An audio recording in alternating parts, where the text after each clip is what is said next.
Walmart, the store that never sleeps. Bright lights, endless aisles, and cameras watching every move. But sometimes, those cameras capture things no one was meant to see. These are three true small-town Walmart horror stories, where the late-night shift turned into a nightmare. Story 1. The Night Cleaner, Decatur, Alabama. Marcus Reed wasn't the kind of man who believed in ghost stories. At 37, divorced, quiet, and tired, he only cared about clocking in, doing his shift, and keeping his head down. The night shift at Walmart in Decatur, Alabama, wasn't glamorous, but it was stable. The pay wasn't great, but the silence of 2 a.m. aisles gave him peace. Marcus had worked there for 7 years, long enough to know which freezer door squeaked, which cash register jammed, and which light in aisle 17 never stayed on, no matter how many times maintenance replaced it. The store was almost comforting in its routine. Almost. Most nights passed in a blur of mopping, scrubbing, and restocking. But on a Thursday in late September, something felt off. It wasn't anything big at first, just a sound. The kind of faint, dragging whisper that doesn't belong inside a building. He turned off his mop wringer and listened. Nothing but the soft hum of freezers. He told himself it was air pressure or pipes. Still, that uneasy feeling stayed with him, like someone was standing just out of view, breathing slow. Around 2:47 a.m., the overhead lights flickered. It wasn't unusual. The store's wiring was ancient, but in that half-second of darkness, Marcus saw something in the reflection of the glass doors. A figure. Same height, same posture. Only difference, it smiled. He hadn't. He froze, staring at his own reflection, heart hammering. The figure copied his movement a second too late, then tilted its head. The wrong way. He blinked, and the reflection returned to normal. Just him again. Marcus laughed it off, convincing himself it was fatigue. He'd been pulling double shifts. Sleep deprivation makes the brain see patterns, right? He moved on to aisle 23, the toy section, and continued cleaning. The store was empty except for one overnight stalker named Tyler and a security guard named Joe. Both were in the back unloading boxes. Marcus liked that. The fewer people, the quieter the world felt. He pushed his cart past the rows of dolls and action figures. Then something whispered. Not a voice, not exactly. More like the faint rush of static, forming words. Marcus? He dropped the mop. It came again, closer. Marcus, you left the door open. He spun around. Nobody. His breath quickened. He walked fast toward the janitor's closet, a cramped space by the restrooms. He flicked on the light, sat on an overturned bucket, and forced himself to breathe. It's nothing, he muttered. Just stress. Then the radio on his belt crackled to life. A voice. Soft. Distorted. Aisle 17. He froze. The voice wasn't security. It wasn't anyone he recognized. He lifted the radio. Who's this? Silence. Then faint static laughter. When he stepped back into the hall, every overhead light down the main aisle went dark. One after another, like a wave of shadow rolling toward him. He backed away, flashlight trembling in his hand. The beam flicked across the linoleum, landing on footprints, wet ones, leading straight to aisle 17. He hadn't cleaned there yet. Against his better judgment, Marcus followed. The footprints stopped halfway down the aisle, right in front of the freezers. The hum of refrigeration units filled the silence. His reflection stared back at him from the glass. Only this time, There were two of them. The second marker stood behind the first, visible only in the reflection, and it smiled again. He turned instantly. Empty air. No one there. When he looked back at the glass, the reflection was still smiling. Then it raised its hand. The real Marcus hadn't moved. The glass fogged, letters appearing from inside the freezer. Stay. Marcus stumbled backward, nearly falling over his mop bucket. The lights buzzed violently, flickering between white and red. His radio screamed static. He ran, down the main aisle, past electronics, past clothing. Every security monitor he passed showed his image. But each reflection was slightly wrong. In one, he was standing still. In another, he was facing the wrong way. One showed him waving. By the time he reached the break room, his breathing was ragged. He slammed the door shut and locked it. The fluorescent light flickered overhead. He went straight for the phone on the wall and called the front desk. No answer. The monitor on the wall, usually looping store ads, suddenly switched to a live feed from the security cameras. It showed Marcus, standing in aisle 17, but he was here. He was watching himself from another room. The other Marcus looked straight up at the camera and grinned. Then slowly, the copy raised a mop handle and began tapping it against the freezer glass. Once, twice, 3 times. The screen glitched. For half a second, the break room camera flickered, showing the same figure standing behind Marcus in the chair. He turned. Nothing. Marcus grabbed his keys, ran for the front door, and burst outside into the humid Alabama night. The parking lot was deserted except for his old truck. The lights above the lot buzzed faintly. When he looked back at the glass entrance doors, his reflection was gone. The automatic doors slid open by themselves, though no one stood near them. That was the last time Marcus Reed was seen alive. When morning came, the day shift manager found his cleaning cart still running, mop upright, water slowly dripping. The footage from that night was partially corrupted. Every time security tried to replay the file, the system froze at 3:07 a.m. In the frozen frame, Marcus stood in aisle 17, staring at the freezer doors. His reflection wasn't matching him anymore. It stood slightly behind, smiling directly at the camera. Police searched for weeks. No body, no sign of struggle. Only one thing kept happening. Every night just after 3 a.m., the motion sensor in aisle 17 still triggered, though the store was empty. Employees joked that Marcus never really left, that he still cleaned the floors when everyone was gone.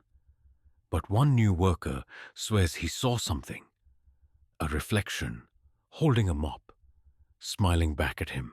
Story 2, The Return Counter, Spokane, Washington. Linda Myers didn't believe in bad luck, only in bad timing. She'd taken the evening shift at the North Division Walmart because it was easy money and quiet work. The store stayed open 24 hours, but after 10 p.m., the customers thinned to a trickle of truckers, night owls, and people who looked like they'd stepped out of a fever dream. She'd been at the return counter for 3 years.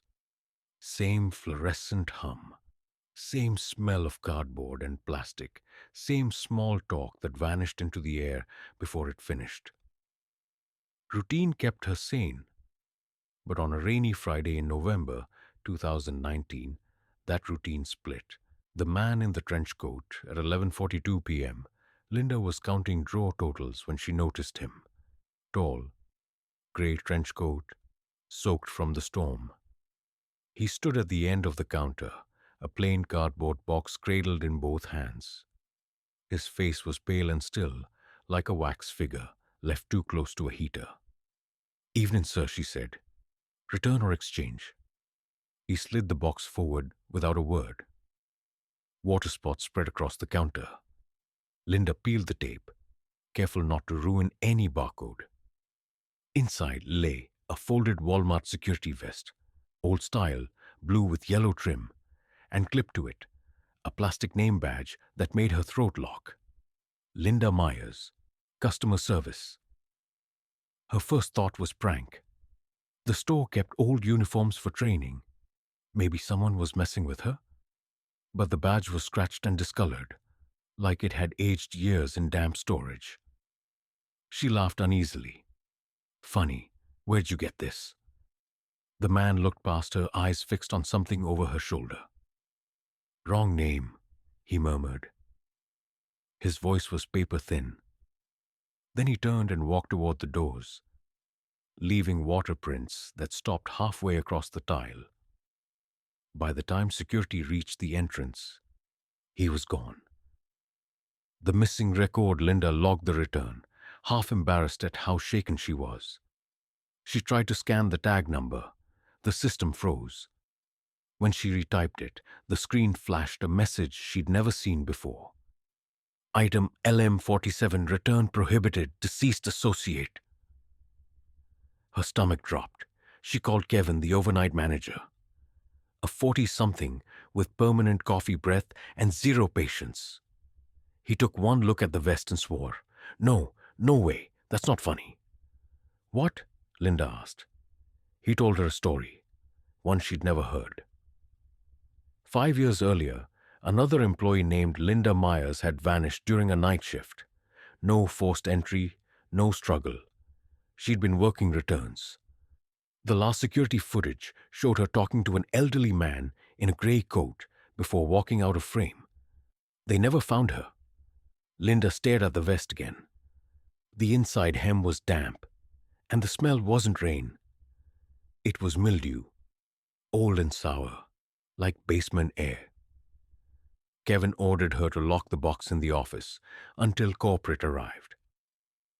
At 12:17 a.m., she sealed it, placed it on the top shelf, and clocked out early. She didn't sleep. Static voices. The next night, she almost called off, but bills were bills. She arrived to find Kevin pale and jumpy. The office flooded, he said. Pipe burst. That box is gone. They searched every corner. Nothing. No soggy cardboard, no vest, no tag. Security footage showed the shelf empty at 2:33 a.m. 5 minutes before the water leak triggered alarms. That night, while Linda processed returns, her headset crackled. A whisper threaded through the static. Return approved. She flinched, glancing around. No one else reacted. The whisper came again, clearer this time. Return processed. Her scanner beeped by itself. The system printed a slip labeled, Item had LM47, refund complete. Her drawer opened. Inside lay the old badge. The metal clip was wet, the rain that wouldn't dry. She took the badge home. She shouldn't have, but something compelled her. It felt wrong leaving it there. She placed it on her kitchen counter, planning to drop it at the police station in the morning. That night, rain hammered her windows. When she woke at 3 a.m., the badge was gone. A trail of wet footprints, bare feet, led from the counter to her front door. The lock hadn't been touched, but outside, the porch light flickered like a heartbeat. Linda called the store first thing. Kevin answered. Funny joke, he said. The cop stopped by asking about you. Me? Yeah, said they got a report you were missing. From 2014, her phone slipped from her hand. The line went dead. The return camera. That evening, she went back. She had to see the footage, the one from 2014. Kevin reluctantly pulled it up. Grainy black and white video filled the monitor. A woman stood at the counter, same build, same hair, same uniform. She was smiling at a tall man in a trench coat. The timestamp read 11:42 p.m. 5 years ago to the minute. The woman looked up at the camera and blinked. Then she stepped around the counter and followed the man toward the exit. Halfway across the frame, both vanished mid-stride, as if the tape had been cut. Linda leaned closer, heart pounding. "Pause it," she whispered. Kevin rewound the footage, but when the frame froze, the woman on screen wasn't the 2014 employee anymore. It was her. Same face, same haircut, same faint mole above the eyebrow. Kevin swore and hit stop. The system crashed. All monitors went black. When the lights came back on, the store's PA speakers hissed. "Attention associates," a female voice announced, flat and distorted. "Customer Linda Myers. Return to service desk." Kevin stared. "That's not our system." Linda backed away slowly. The voice repeated louder. "Linda Myers, return to service desk. Return complete." The registers opened one by one with metallic clicks. Receipts spewed out, printing the same line. "Return processed." LM47. Kevin grabbed the store phone to call security. The line screamed, static. When he turned around, Linda was gone. The morning after. At dawn, police arrived to find every register open, every light buzzing, water pooled near the service desk, though no leak was found. Security cameras had glitched from 11:40 to 12:10 a.m. They found one thing in the lost and found drawer, a single Walmart name badge, still damp, printed across the front, "Linda Myers."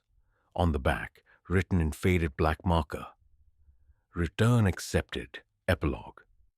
The Spokane Walmart remodeled the following year. The return counter was moved to the opposite side of the store. But workers say that on quiet rainy nights, the intercom still buzzes around midnight, repeating the same phrase. Soft, almost polite. "Customer Linda Myers, please return to service desk."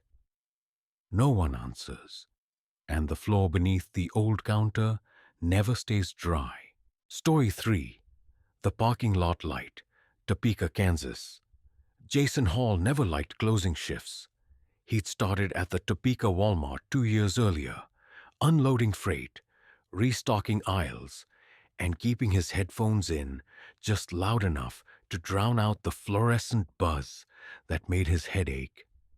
But on a Friday night in late October 2020, his luck ran out. His partner called in sick, and Jason got stuck with the graveyard shift. 10 p.m. to 6 a.m. It was quiet mostly. Too quiet. By 2:15 a.m., the store was empty except for 2 cashiers, a sleepy security guard, and the soft hum of freezers. He clocked out for break, poured himself a burnt cup of coffee, and checked the clock. 15 minutes. That was all the time he needed to breathe before diving back into pallets of inventory. But when he stepped outside for a smoke, he noticed something wrong. The flickering light. The parking lot stretched wide and empty under a heavy fog. Most lights glowed steady yellow, but one, far off, near the end of the lot, blinked in slow, irregular pulses. On, off, on. Each time it went dark, the space beneath it looked darker than it should have been. Jason frowned. That light had been broken for weeks, flickering off every few seconds. But tonight, it looked alive, like it was trying to draw attention. He took a drag of his cigarette, watching his breath swirl through the fog. And that's when he saw her. A woman stood under the light, still facing the store. Her Walmart uniform looked faded, almost gray, and her hair hung over her face like wet curtains. She wasn't moving, not even swaying, just watching. Jason squinted. "Hey, you okay?" he called. No answer. The light blinked, off. When it flicked back on, she was gone. The cold spot. Jason's chest tightened. He thought maybe his eyes were playing tricks, the fog and the caffeine messing with him. Still, curiosity bit harder than fear. He walked down the lot, footsteps echoing off the asphalt. The farther he went, the colder it got.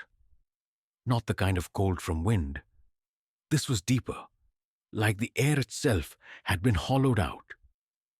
When he reached the light pole, he saw something carved into the metal near the base. "Help me." He crouched, tracing the letters with his finger. The metal was cold enough to sting. And then he noticed something else. A name tag lying in a shallow puddle. He picked it up. The label read, Rebecca Lane, Stalker. He didn't know any Rebecca at this store. The second he turned it over, the light went out completely. The vanished associate back inside. Jason showed the badge to the security guard, Tony, a big guy who'd seen enough weird night shift stuff to be skeptical of everything. "Man, we haven't had a Rebecca work here in years," Tony said, scratching his chin.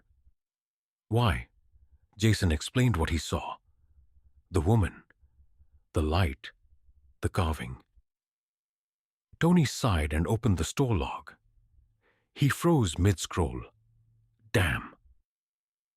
He turned the screen toward Jason. Employee file, Rebecca Lane, Night Stalker. Deceased, 2015. Jason blinked. Deceased? Yeah, Tony said slowly. Car accident. Right out there in the lot. Hit and run. That same light pole. Jason's stomach turned. He looked back through the glass doors. The fog outside, now thick enough to hide half the lot. The broken light still flickered, faint and desperate, like someone trapped behind it. Tony shut the blinds. "Forget it, man. Just finish your shift." The cameras, but Jason couldn't. At 3:07 a.m., while restocking paper goods, he felt the lights overhead dim. The entire aisle hummed like a tuning fork. He looked toward the cameras in the corner. The little red indicator lights were blinking erratically. Then came the sound.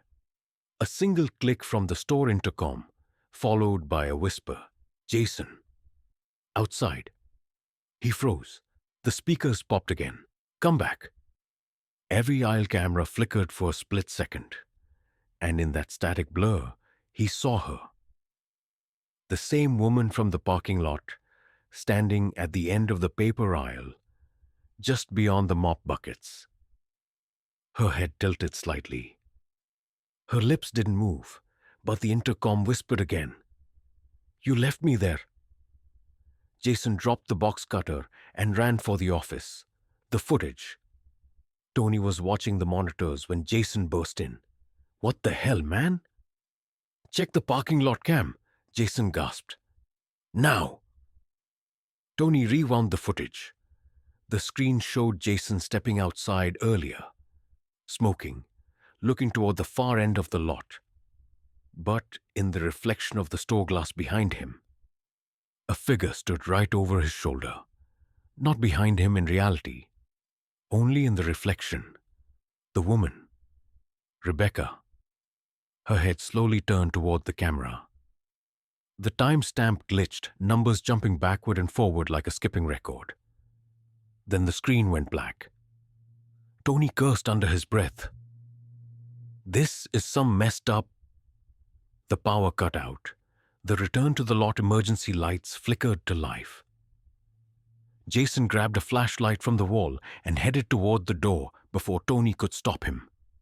"Don't be stupid!" Tony shouted. But Jason was already outside.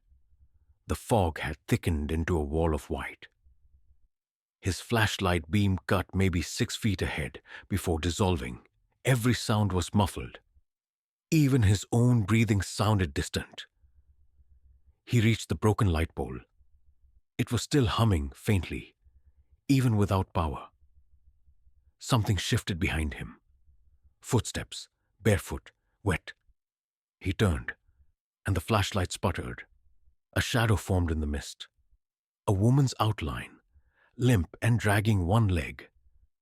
Her head tilted sideways as if her neck couldn't support the weight anymore. Jason backed away slowly. "I didn't do anything," he whispered. The figure stopped.